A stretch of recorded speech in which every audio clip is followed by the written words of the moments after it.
The more you begin to investigate what we think we understand, where we came from, what we think we're doing, the more you begin to see we've been lied to. We've been lied to by every institution. What makes you think for 1 minute that the religious institution is the only one that's never been touched? The religious institutions of this world are at the bottom of the dirt. The religious institutions in this world are put there by the same people who gave you your government, your corrupt education, to set up your international banking cartels.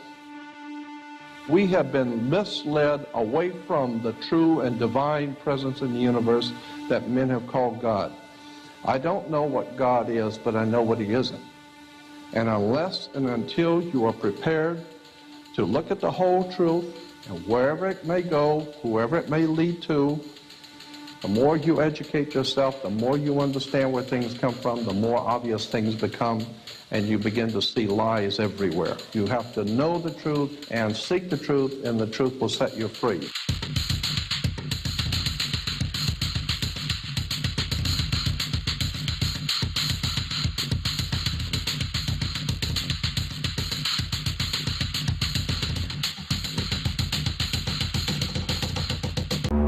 I am absolutely appalled at how much people in this country do not think.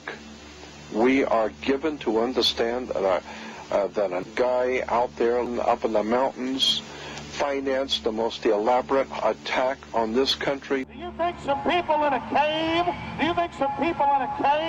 were able to have NORAD stand down?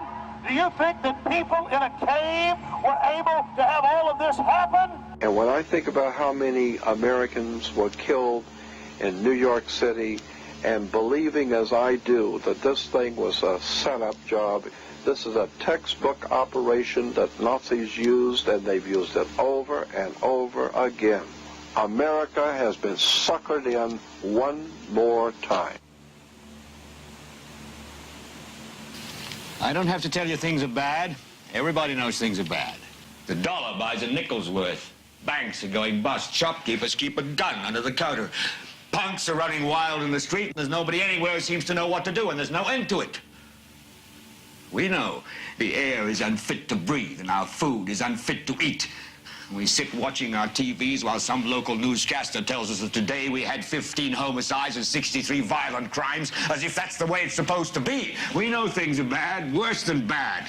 They're crazy. It's like everything everywhere is going crazy, so we don't go out anymore. We sit in the house, and slowly the world we're living in is getting smaller, and all we say is, please, at least leave us alone in our living rooms. Let me have my toaster and my TV and my steel-belted radios, and I won't say anything. Just leave us alone. Well, I'm not going to leave you alone. I want you to get mad. I don't want you to protest. I don't want you to riot. I don't want you to write to your congressmen because I wouldn't know what to tell you to write. I don't know what to do about the depression and the inflation and the Russians and the crime in the street. All I know is that first, you've got to get mad. You've got to say, I'm a human being. God damn it. My life has value.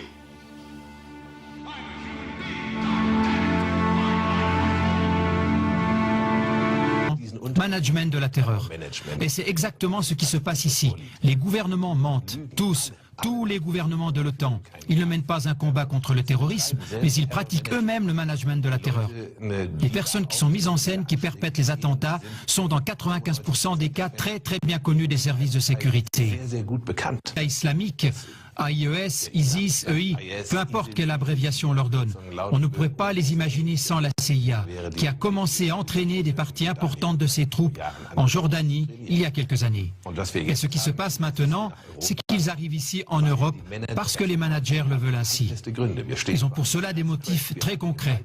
Nous nous trouvons devant un crash financier et nous avons d'énormes problèmes de politique intérieure, de politique monétaire, de politique financière, de politique économique, et nous ne voudrions pas que la population se défoule sur le gouvernement comme celui-ci le mériterait.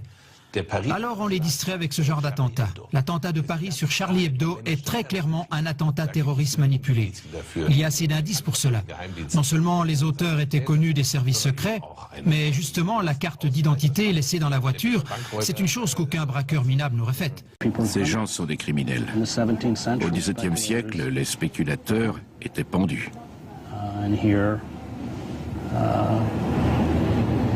Mais ici, chaque institution, la presse, les universités, les tribunaux, les sénateurs et le gouvernement dansent au son de leur musique.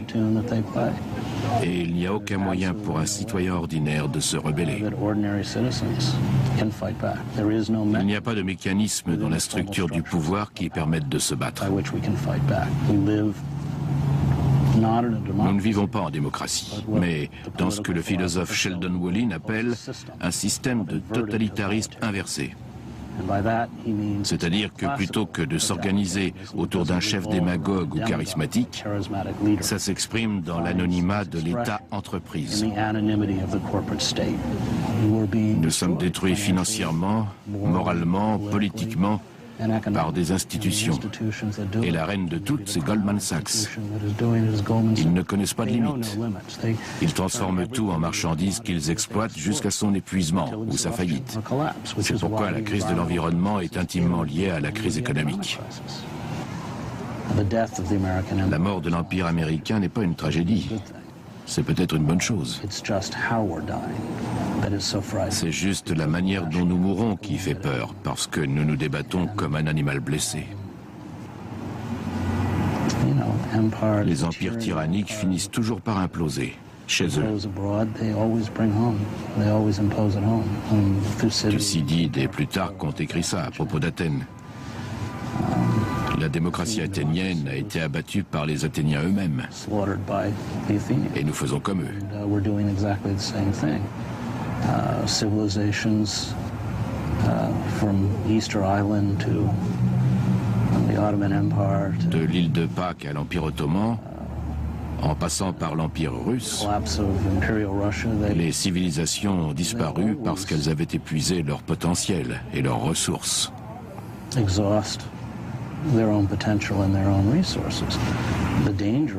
Le danger cette fois, c'est qu'on embarque toute la planète avec nous. Il ne reste plus d'endroit pour émigrer. Ne désespérez pas. Le malheur qui est sur nous n'est que le produit éphémère de l'avidité, de l'amertume de ceux qui ont peur des progrès qu'accomplit l'humanité. Mais la haine finira par disparaître, et les dictateurs mourront, et le pouvoir qu'ils avaient pris au peuple va retourner au peuple.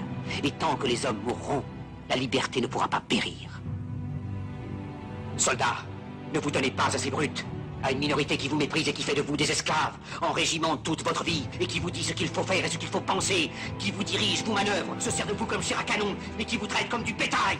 Ne donnez pas votre vie à ces êtres inhumains, ces hommes-machines, avec une machine à la place de la tête et une machine dans le cœur. Vous n'êtes pas des machines, vous n'êtes pas des esclaves, vous êtes des hommes. Des hommes avec tout l'amour du monde dans le cœur. Vous n'avez pas de haine, sinon pour ce qui est inhumain, ce qui n'est pas fait d'amour. Soldats, ne vous battez pas pour l'esclavage, mais pour la liberté. Il est écrit dans l'évangile selon saint Luc, le royaume de Dieu est dans l'être humain, pas dans un seul humain, ni dans un groupe d'humains, mais dans tous les humains, en vous. Vous, le peuple, qui avez le pouvoir de créer les machines, le pouvoir de créer le bonheur. Vous, le peuple, en avez le pouvoir de rendre la vie belle et libre, le pouvoir de faire de cette vie une merveilleuse aventure. Alors au nom même de la démocratie, utilisons ce pouvoir. Il faut tous nous unir. Il faut nous battre pour un monde nouveau, décent et humain, qui donnera à chacun l'occasion de travailler, qui apportera un avenir à la jeunesse et à la vieillesse la sécurité. C'est eux qui ont promis toutes ces choses. Pour que vous leur donniez le pouvoir, ils mentaient. Ils n'ont pas tenu leurs merveilleuses promesses. Jamais ils ne le feront. Les dictateurs s'affranchissent en prenant le pouvoir, mais ils font un esclave du peuple. Alors il faut nous battre pour accomplir toutes leurs promesses. Il faut nous battre pour libérer le monde, pour renverser les frontières et les barrières raciales, pour en finir avec l'avidité, avec la haine et l'intolérance. Il faut nous battre pour construire un monde de raison, un monde où la science et le progrès mèneront tous les hommes vers le bonheur. Soldats, au nom de la démocratie, unissons-nous tous!